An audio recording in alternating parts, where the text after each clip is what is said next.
Oh,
my glasses.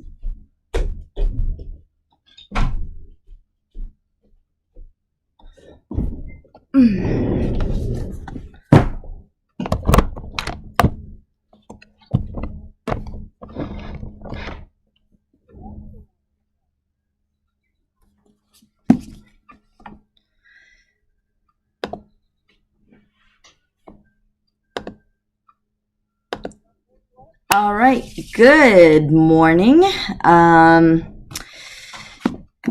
Again, it's that time to read The Land of Stories, The Enchantress Returns. Again, this is book 2, and I'll be reading chapter 3, which is right in front of you that you can see. Lunch in the library. So I'm just going to read the last paragraph from yesterday. And then, actually, I'm not going to read from the book. I'm just going to read from my screen. Let me read the last paragraph from yesterday so that it'll kind of refresh your memory and it's easier for you to transition to chapter 3, okay? So, it said, "I'm glad to hear it, Charlotte said, and smiled at them. She got up from the table and grabbed her car keys. I don't feel like cooking anymore. Let's go get pizza instead. It's good to eat something heavy after a heavy conversation." Anybody remember what that heavy conversation was about?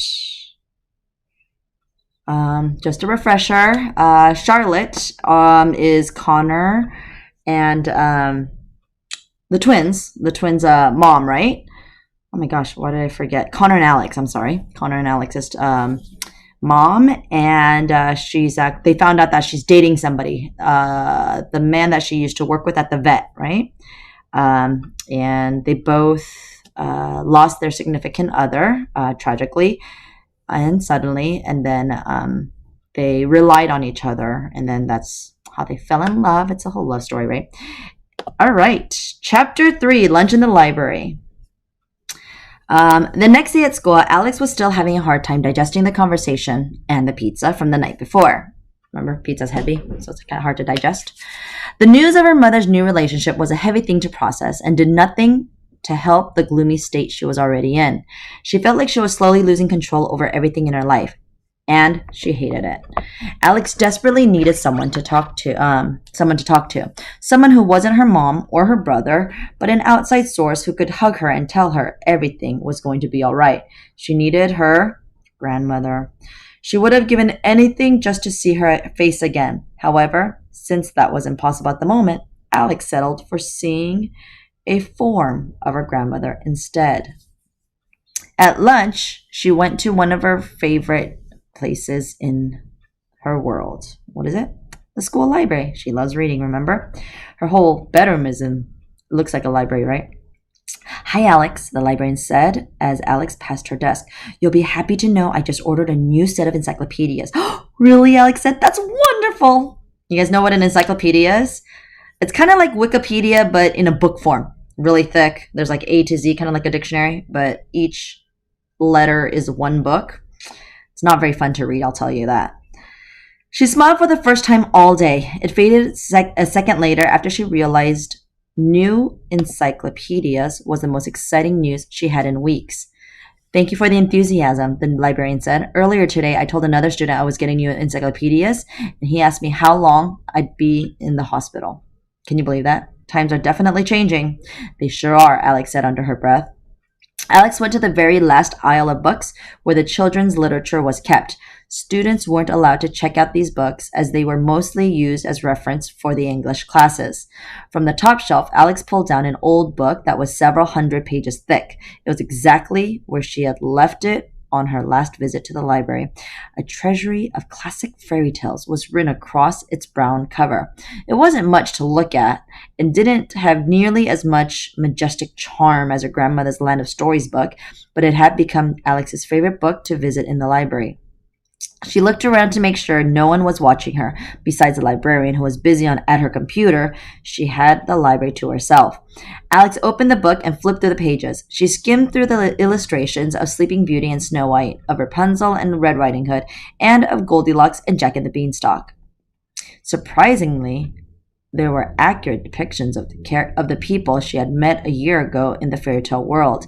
Alex finally found Cinderella and came across the picture she wanted to see most, an illustration of the fairy godmother. Alex couldn't help but chuckle under her breath every time she saw it. The artist's version of the fairy godmother couldn't have been further from what her grandmother looked like. In this book, she was a tall and voluptuous woman with big lips, wings, long blonde hair, and large golden crown. However inaccurate it was technically still her grandmother, and that was all Alex needed to see. Well, if fairy godmother's your grandmother, I don't think she'll look so young, right? Hi, Grandma, Alex said quietly to the book. You look great. I like your crown and your wings. It's funny how different you look in every book I read. Are they just dramatic interpretations, or has your style changed over the years? The fairy godmother was just a young fairy living in the fairy tale world where she discovered there was another world. She was the first and only person in the history of both worlds capable of traveling between the two at will. She never understood why she was given such a gift, but magic had always had a mind of its own. The world was in a very dark place during her first visits. It was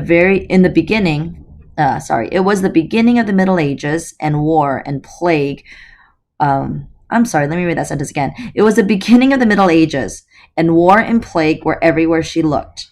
The fairy godmother told stories of her world to the children she met to brighten their spirits. The tales gave them such hope and joy that she decided to make it her life's work to spread the history of her world in theirs. The fairy godmother eventually enlisted other fairies, including Mother Goose and members of the fairy council, to travel secretly with her and help spread the stories. Hence the name fairy tales, giving a bit of magic to a world that had a little of its own. Over time, the fairies recruited other people, such as the brothers Grimm and Hans Christian Andersen, to keep their stories alive. The two dimensions operated on different time schedules. The fairy tale world moved at a much slower pace compared to the other world.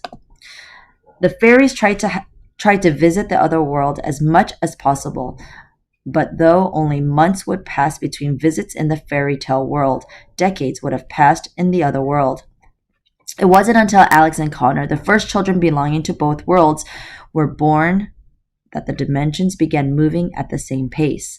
Alex and Connor were the links that held the two worlds together, and as Alex held the treasury of classic fairy tales in her hands, she could almost feel the power running through her veins. It was no wonder they have loved fairy tales their whole lives. Alex wondered if her grandmother had devoted the last year solely to spreading fairy tales around the world, or had something bad happened in the fairy tale world? Grandma, I don't know what's going on, but I could really use you right now, Alex said to the book.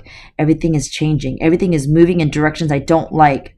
This world growing up thing is a lot harder than I ever thought it would be, and not getting to see you makes it unbearable. Alex took another look around the library to make sure she was still alone. She hugged the book as tightly as she could without damaging it and whispered into the tops of its spine. Please let me come back to the Land of Stories, she said. Let me join you and the other fairies. If something has happened, let me help you. I know I can. Please, just send me a sign. Let me know you're okay. Let me know that you're okay.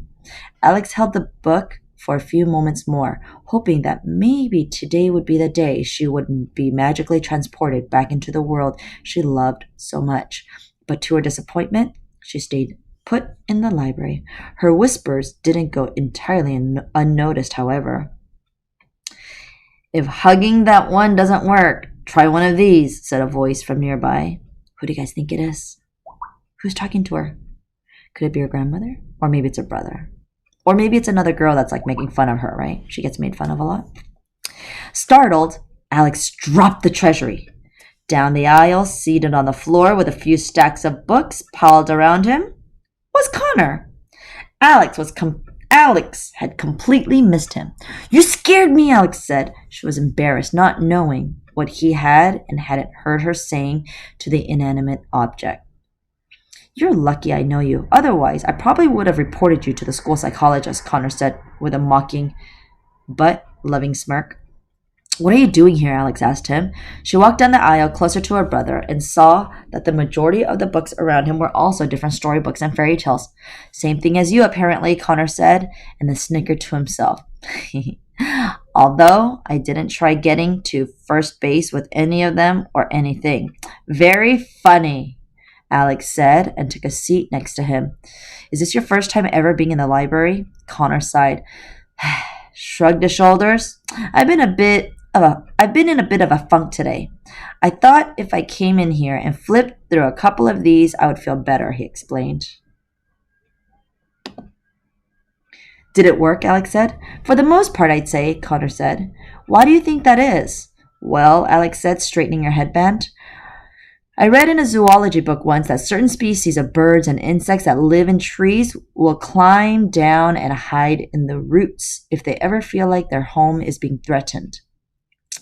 Connor looked at her like she was speaking in tongues.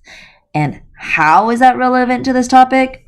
"Because," Alex explained, "our home is being threatened. Things are changing. And so here we are in a library reading old fairy tales. We returned to our roots." "Sure," Connor said, only half understanding her comparison. "How can you remember that, but you can never remember the names of singers on the radio?" "My point is," Alex continued, "sometimes all we need to see are a few familiar faces to make us feel comfortable again." Connor nodded. "Well, I wouldn't say I saw any familiar faces," he said. He searched through his pile of books and pulled out a couple to show her. "In this, the Egyptian version of Cinderella, Grandma is a hawk," he told her excitedly. "And in this one, Grandma's not even in it. Cinderella gets her gown and shoes from a tree. Can you believe that? Like a tree could give her a new dress. Please.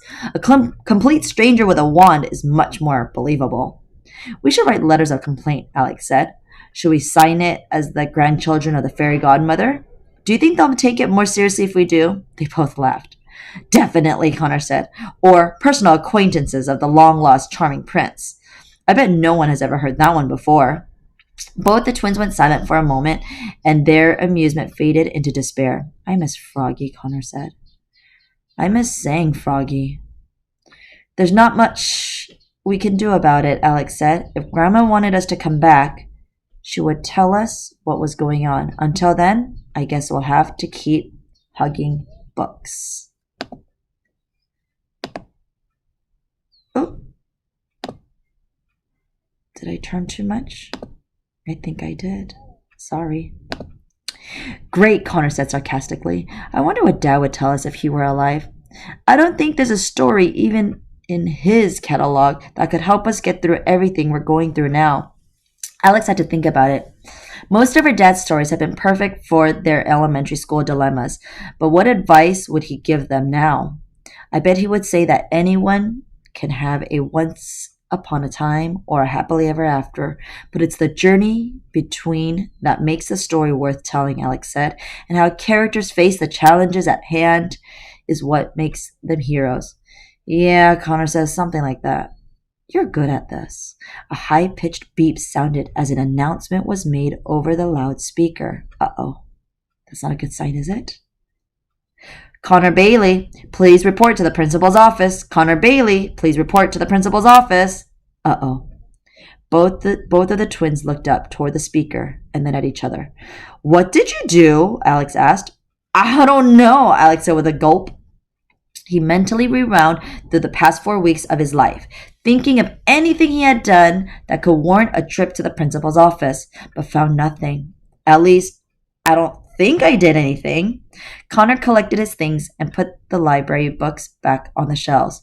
"Well, wish me luck," he said to his sister. "See you after school." "I hope." Alex stayed seated on the floor, discouraging thoughts filling her head. What would happen if she never saw her grandmother again? Would she become a weird, book-hugging lady who traveled from one library to the next? Would her future children believe her when she told them about her connections to the fairy tale world? The bell eventually rang, and Alex got to her feet. She picked up the treasury of classic fairy tales from where she had dropped it on the floor and decided to take one last look at the illustration before heading to class. Alex turned to the same page she had been talking to before, and to her amazement, the illustration was completely different. Instead of the voluptuous woman with the wings and crown, the picture showed a petite woman with a kind smile in a sky blue, sparkly robe. It was her grandmother. Alex looked around the library in shock, and as a smile grew on her face, her grandmother had just sent her a postcard. Chapter 4 is The Principal's Office. I guess you'll have to wait till Monday to listen to what happens to Connor. All right, have a great weekend, everybody. Bye.